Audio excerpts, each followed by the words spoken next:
Hello.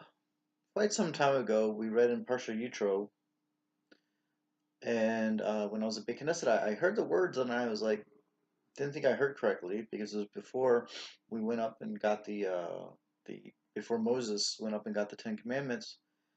So it says, and these are the verses in English, and I'll try to read the Hebrew with my poor Hebrew. The Lord said to Moses, "Go down, warn the people, lest they break their formation, to go near to the Lord and to see, and many of them will fail. And also the priests who go near the Lord shall prepare themselves, lest the Lord wreak destruction upon them."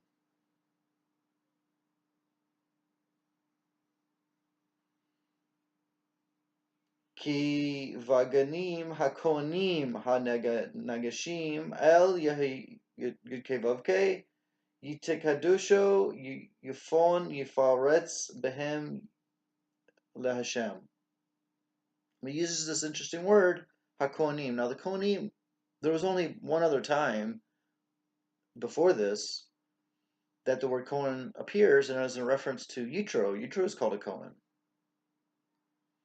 Now, generally, when you say the word Kohen and you're talking about like people in the Jewish world at least, you're speaking about the quote unquote priestly tribe or the kohaniim, the people who worked in the beit hamakdash, also the Levim. So the kohaniim are a subset of the tribe of Levi, and Levi was one of the sons of Yaakov, who was one of the sons of Yitzhak, who was one of the sons of Avram. Now, back to this point of being a Cohen, or the what God says, um, also the priests who go near the Lord shall prepare themselves. So we hadn't, the Torah hadn't designated anybody within the Hebrew nation as Kohanim yet. The only person, as I mentioned, that was designated as a Cohen or called a Cohen was Yitro. So this is a very odd term to use here, and it raised a lot of questions in my mind, which I don't have any answers to at this point. So no one was designated. So this is my question. So no one yet within the Hebrew nation was designated as a Cohen, and the only thing I can think of is this: a Cohen is someone who serves God. That's my. This is my. This is me. This is just my opinion, and maybe there's some foundation in other sources which I haven't checked at all. But I can. This is just really honestly my opinion. So a Cohen is someone who serves God. A priest, priest. That's like what we call them, right? Anyway, so it was originally supposed to be the firstborn males, and then that was lost during the we lost the firstborn males. Seemingly, it might have been even when Reuven, also one of Yaakov's sons, moved the bed. He lost the bechorot. He lost the right of the firstborn. And then there's other things that later at the worshiping of the golden calf. So there are some other areas where the firstborn didn't merit to work in the beit hamakdash, and maybe even started earlier with Reuven moving the bed of his father in a different episode in the Torah, which I'm not going to get into. You can read it yourself, but it's a story in Genesis, Bereshit, way before Matan Torah, way before the Jews were enslaved in Egypt. There's a story with Reuven, one of Yaakov's sons, his oldest son, his firstborn, moving his father's bed, and the consequences of that. So, anyways, so here we are at the state, back to Yitro and back to Parsha Yitro, that if when God's saying, tell the kohaniim to prepare themselves, He's talking to the whole nation, potentially even to the women, men, women, children, everybody. Everybody's and actually later in the Torah it says we're a priestly nation, a goy of kohaniim. I don't know the exact phrase, but we're definitely called a priestly nation, which is, and always in the Torah when it says priestly, it says the word Cohen or kohaniim, which is plural. So we're definitely called that in the Torah. I mean, we as in all the Hebrews, and not just the subset of the tribe of Levites. So it's hard to determine who God meant in the specific verse that I quoted, which was that the kohaniim should prepare themselves and separate themselves, because who was he talking to? As I've asked before at the beginning of this.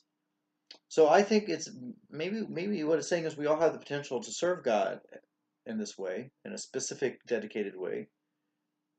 And at the core and root of our souls as the Hebrew people, i.e. the Jews, we are really all kohaniim at our root, at our core. But we're not allowed to, we're not able to, or can't, or whatever it is, emphasizing it or able to draw it out. So one specific subset of our group, of our nation, was designated to serve in this fashion. It'd be like if, as they would say, lahavdil, for an example, lahavdil is like to separate, right? So I'm going to use a different example. Like, let's say, you arrive at a camp to learn how to be a lifeguard. Now, everybody there who's at the camp is already a lifeguard, and their whole job is to teach you and all your buddies who showed up to be lifeguards. So, at the beginning of the summer, you have the potential to be the lifeguard, and you're going to be trained by the lifeguards. But at the end of the summer, only a select few are actually going to be lifeguards and can be lifeguards, and continue to be lifeguards, and can train other people to be lifeguards. So something like that. So it's like you have the potential to be a Cohen somehow, but we didn't make it.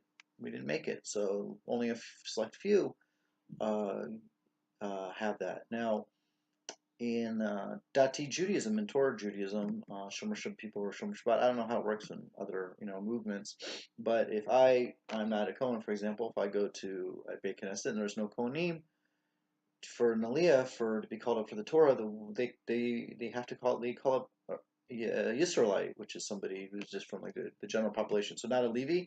So first they would call a Cohen a Levi and then a Yisrael, which is how it goes. But if there's not a Cohen available in the Beit Knesset at that time, they actually skip the Levi and they go to the Israelite.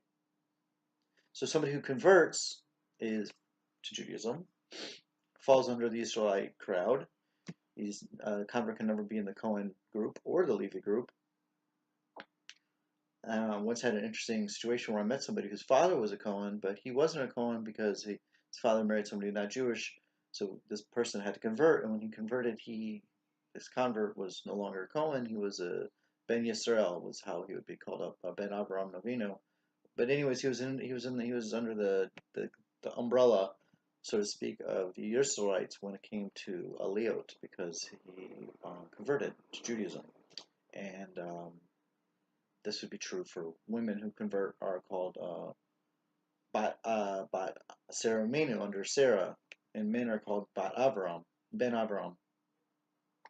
Whatever their Hebrew name plus Ben Avram is how they would be called of the Torah, and a woman would be called bat Sarah, as in Sarah Menu, as in the original converts, you might call, to monotheism, which were Sarah and Abraham. Which, of course, that story also took place before the Torah was given. So it's interesting. Like, we don't call ourselves Ben Moshe. Like a convert, when they convert, don't call themselves Ben Moshe Rabbeinu, or a woman wouldn't call herself Bat Zipporah, which was Moshe's wife. So it's interesting, right? That we connect. Somebody who comes into our religion connects even further back to when the Torah was given, to Avram and Sarah, and not to Moses or Zipporah, which, okay, now I'm like totally segueing into another point. But anyhow, um, so many questions, right? When you start thinking about it, just so many questions. Um, that's what I love about a religion. That's really what I love about Judaism, is once you start talking it out and like hearing it out, you start realizing that you're just gonna never stop asking questions, which is an amazing thing in and of itself.